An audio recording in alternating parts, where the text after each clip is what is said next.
साथियों, कैसे हैं आप सभी। उम्मीद है बहुत ही स्वस्थ होंगे, मस्त होंगे और अच्छे से अपनी पढ़ाई कर रहे होंगे। आइए आज हम देखते हैं present continuous tense. Present continuous tense की आपकी ये पहली क्लास है और इसमें हम देखते हैं इनके फार्मूलास और एक्टिव और पैसिव दोनों फार्मूला को इनके एग्जाम्पल के साथ ध्यान से देखेंगे। देखते हैं प्रेजेंट कॉन्टिन्यूअस टेंस। ठीक है, प्रेजेंट कॉन्टिन्यूअस टेंस में सबसे पहले हम अफर्मेटिव सेंटेंस की बात करते हैं। अफर्मेटिव सेंटेंस का मतलब होता है सकारात्मक वाक्य। अफर्मेटिव मतलब सकारात्मक वाक्य। सकारात्मक वाक्य यानी कि अफर्मेटिव सेंटेंस। और इसके एक्टिव फार्मूले पे हम अगर चर्चा करेंगे, देखते हैं क्या दिया होता है। यही आपके एग्जाम में दिया होगा और इसी को पहचान के आपको आगे वॉइस में यानी पैसिव वॉइस में एक्टिव वॉइस को बदलना है। ठीक है, subject plus is are am, यानी कि आपको एक्टिव वॉइस में ध्यान रखना। जो हमने पहले से टेंस पढ़ा है, प्रेजेंट इंडेफिनिट टेंस पढ़ा है, वहां पर पैसिव की helping verb is are am थी और एक्टिव में क्या था, डू या डज था। लेकिन यहाँ पर ध्यान से देखना, जो इज आर एम है वो एक्टिव वॉइस की ही हेल्पिंग वर्ब हैं, यानी कि हेल्पिंग वर्ब के रूप में हमको इज आर एम दिया होगा यहाँ पे। ठीक है, यानी सब्जेक्ट के तुरंत बाद क्या मिलेगा, इज आर एम। फिर मेन वर्ब की क्या होगी, फर्स्ट फॉर्म, और इसमें क्या लगा होगा, आई एन जी। फिर ऑब्जेक्ट, यानी कि पहचान कैसे करेंगे, इस आई एन जी से। इज आर एम और फर्स्ट फॉर्म में आई एन जी लगा हुआ दिख जाए तो बात कौन से टेंस का होगा, प्रेजेंट कॉन्टिन्यूअस टेंस। किसका होगा, प्रेजेंट कॉन्टिन्यूअस टेंस। ठीक है, इसकी आते हैं पैसिव वॉइस को, देखते हैं कैसे बनती है। पैसिव फार्मूले पहले चर्चा करेंगे।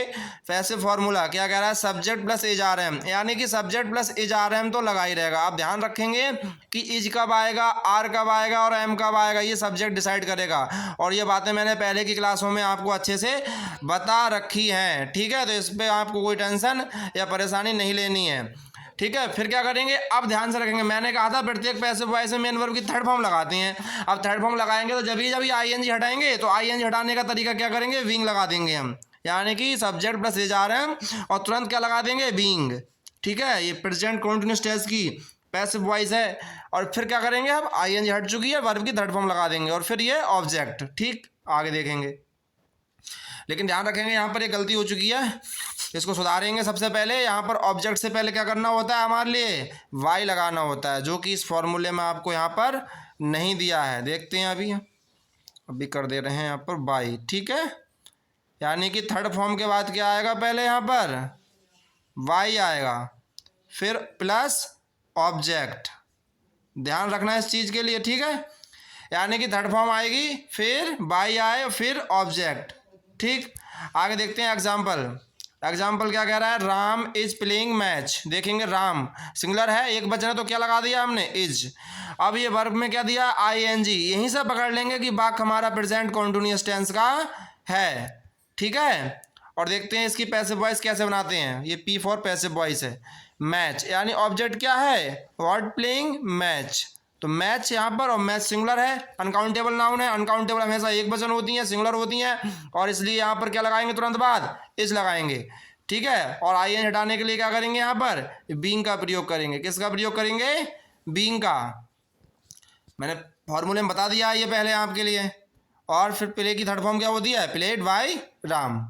नेक्स्ट अगला एग्जाम्पल देखते हैं। Geeta is cooking food. इसकी पैसिव बनाते हैं तो सबसे पहले ऑब्जेक्ट को उठा के लेके आएंगे। ऑब्जेक्ट क्या है यहाँ पर, फूड। फूड, अब फूड क्या है, फिर से अनकाउंटेबल है। अरे फूड को गिनते थोड़ा ही नहीं है हम।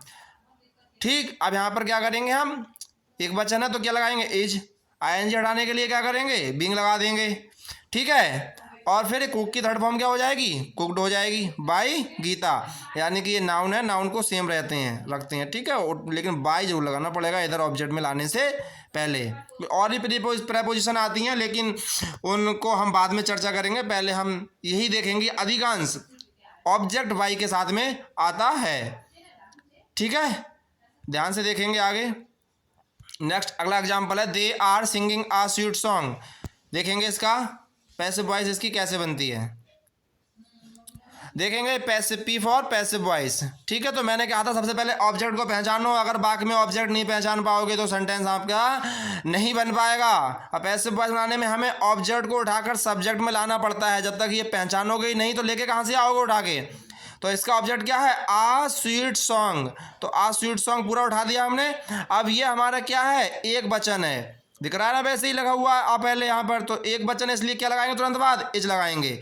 इस तो पहले से दिया होता है, लेकिन ये जो आर है ना ये दे के हिसाब से है। अब तक हमारा एक्टिव वॉइस में सब्जेक्ट दे था तो आर लगाया, अब ये सब्जेक्ट यहाँ से हट चुका है, अब सब्जेक्ट हमारा ये बन चुका है, तो अब हमारा इज इसके हिसाब से आएगा। ध्यान रखना है इस चीज़ के लिए। अब ये आईएनजी हटेगी तो बींग लगेगी यहाँ पे, ठीक है। और सिंग की थर्ड फॉर्म संग, बाई, दे का क्या हो जाएगा, दैम। ये टेबल में पहले लिखवा चुका हूँ, प्लेलिस्ट में जाकर पैसिव वॉइस की शुरू की वीडियो देखना तो आपको सब कुछ समझ में आ जाएगा। ठीक है, पहले की वीडियो देख के आएंगे तभी ये अच्छे समझ में आएगी। ठीक है, क्योंकि प्रत्येक चीज़ को यहाँ विस्तार से मैंने पहले अच्छे से बताया है। देखते हैं आगे, आगे देखते हैं हम इसका अगला एग्जाम्पल क्या है, we are writing an essay. ठीक है, इसकी पैसिव वॉइस देखेंगे तो सबसे पहले ऑब्जेक्ट उठाएंगे an essay, an essay singular है तो फिर क्या लगाएंगे, इज। यहाँ पर ये बी के हिसाब से आर दिया हुआ है, ये सब्जेक्ट है, जो सब्जेक्ट होता है उसी के हिसाब से हेल्पिंग वर्बें आती हैं। ठीक है, ध्यान रखना है इस चीज़ के लिए। तो बी सब्जेक्ट है तो आर आया, क्योंकि बी बहुवचन है।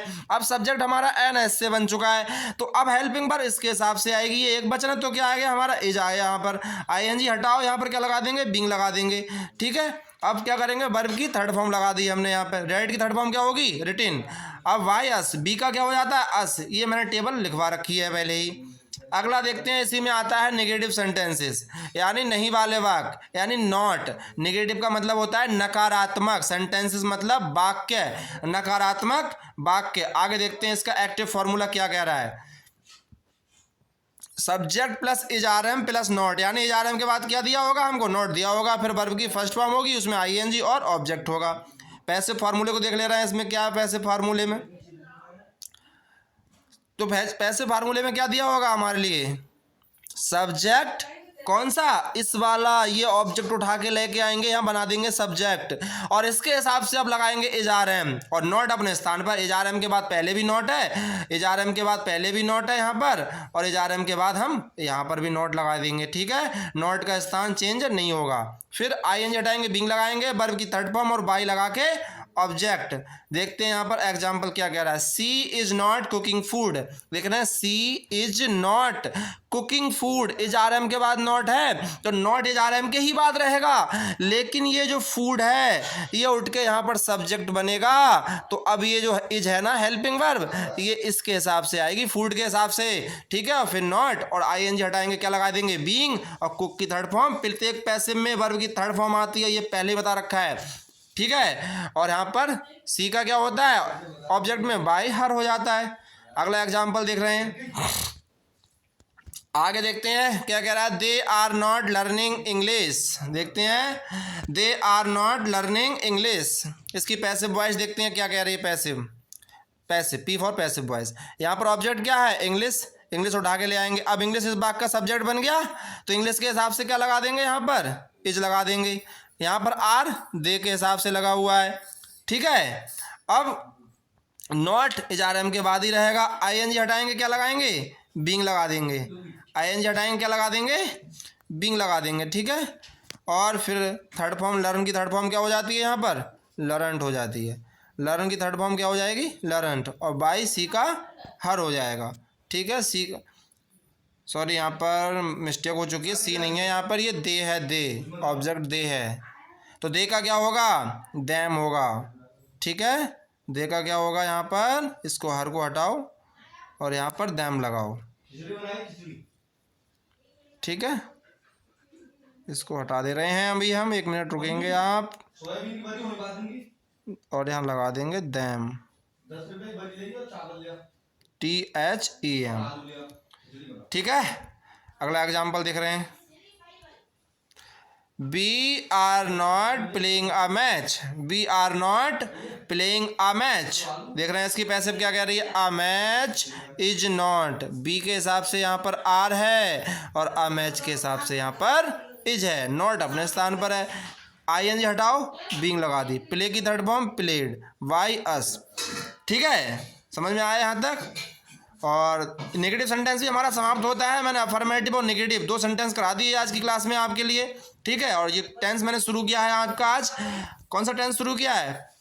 Present continuous tense. इसका अफर्मेटिव और नेगेटिव सेंटेंस करा दिया है। अगली वीडियो में हम आपको लेके आएंगे इंटरोगेटिव और डबल इंटरोगेटिव सेंटेंस के लिए। ठीक है, अगर आपको ये क्लास अच्छी लगी हो तो एक लाइक्स और कमेंट जरूर करना। ठीक है, और हो सके चैनल को सब्सक्राइब करना। आपका कैरियर मेकर एकेडमी इस चैनल है, और शेयर करो अपने दोस्तों में। ठीक है, तभी मुझे मोटिवेशन मिलेगा और आपके लिए कुछ अच्छा और नया करने की कोशिश करूँगा।